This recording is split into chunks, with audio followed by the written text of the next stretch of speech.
Jean. Deputado Jean.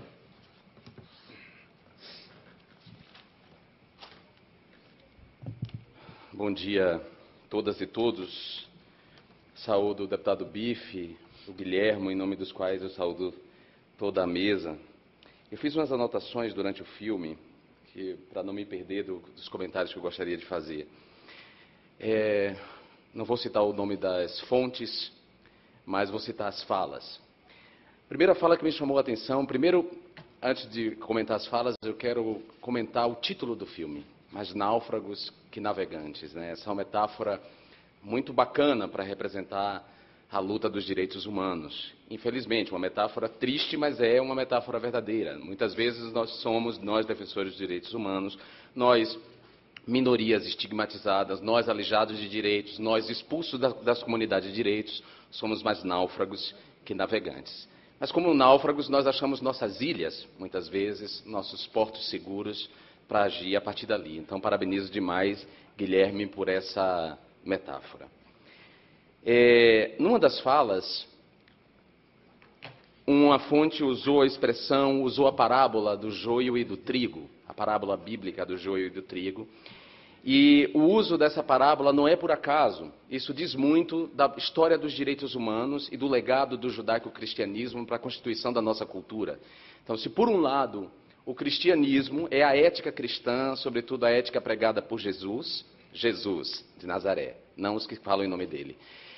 Se por um lado a ética cristã se encarnou e se materializou na noção de direitos humanos, por outro lado, foi também o legado da cultura judaico-cristã que se institucionalizou em igrejas, foi esse legado que se materializou em instituições que violam os direitos humanos, de modo que as igrejas cristãs estão sempre inseridas numa ambivalência que é de promoção da vida, mas ao mesmo tempo de máquinas de morte, para usar uma expressão que foi dita por um membro do Conselho Nacional de Igrejas Cristãs. Eu gostei muito dessa metáfora que ela usou aqui numa atividade que nós fizemos.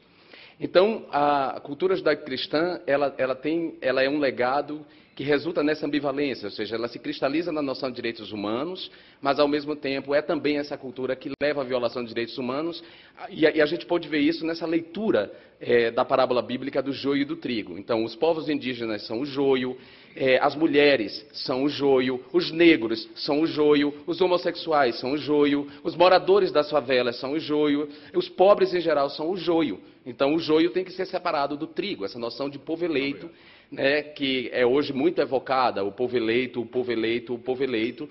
E esse povo eleito, por exemplo, foi o povo alemão que massacrou, por exemplo, os 6 milhões de judeus. Então, a gente vê essa ambivalência. O documentário traz isso. E é muito curioso que depois um membro do povo Mapuche, do povo indígena, apareça no documentário parafraseando de maneira irônica o Pai Nosso. Isso é contundente porque ele fala mais que de uma violação que essa cultura judaico-cristã fez aos povos indígenas, desalojando o povo indígena não só da sua terra, mas da sua alma, da sua identidade cultural, da sua religiosidade, forçosamente em nome de uma conversão.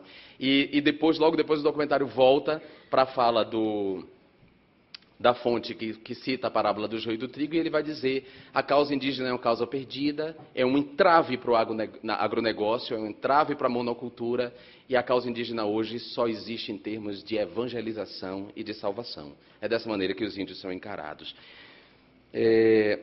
Acho interessante, o documentário diz, uma outra fonte diz no documentário, que quase sempre as pessoas não veem a continuidade que há entre passado e presente. E aí tem uma frase que a Érica Cocai usa muito, que são os lutos, ela vai poder dizer isso, os lutos que nós não fizemos. Então não se enganem, esse reacendimento do fascismo no Brasil, e um fascismo de colorido religioso, cristão, e aí eu volto a dizer, dentro dessa ambiguidade, dessa ambivalência que é o legado cristão, porque eu também sou cristão, mas o meu legado está muito mais diretamente ligado ao legado de Jesus Cristo do que o legado das igrejas que se institucionalizaram e se converteram em máquinas de violação de direitos humanos. Então, há uma continuidade, essa continuidade precisa ser observada observada. Não houve ruptura entre passado e presente. A própria comissão, da Memória, Justiça e Verdade, quer dizer, não tem nem justiça na comissão, é só a comissão da verdade, comissão da memória e da verdade, porque não vai ter a temporada de julgamento dos criminosos que praticaram todos os atentados, praticaram o terrorismo de Estado contra os militantes de esquerda durante a ditadura. Então, já estou terminando. A própria comissão da verdade mostra isso, que não há descontinuidade, há continuidade e essa continuidade precisa ser observada. Por fim, há uma fala que fala do direito ao corpo. E quando a fonte fala no direito ao corpo, ele fala do direito ao corpo de se proteger contra a violência do Estado, do aparato do Estado policial. Quer dizer, você não só não ser torturado quando você é um delinquente e é preso, mas você não ser humilhado pela polícia, leva tapa na cara nas blitz.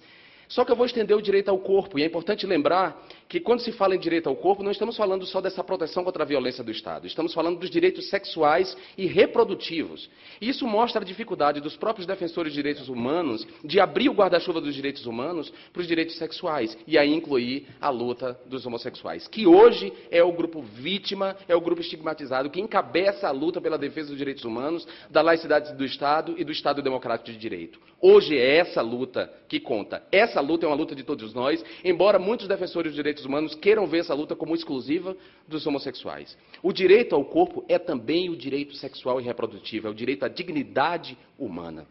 E ontem a gente pôde ver várias exortações, aqui na esplanada dos ministérios, contra o direito ao corpo, o que mostra que não há mesmo uma descontinuidade entre as violações do passado e as violações do presente. Muito obrigado.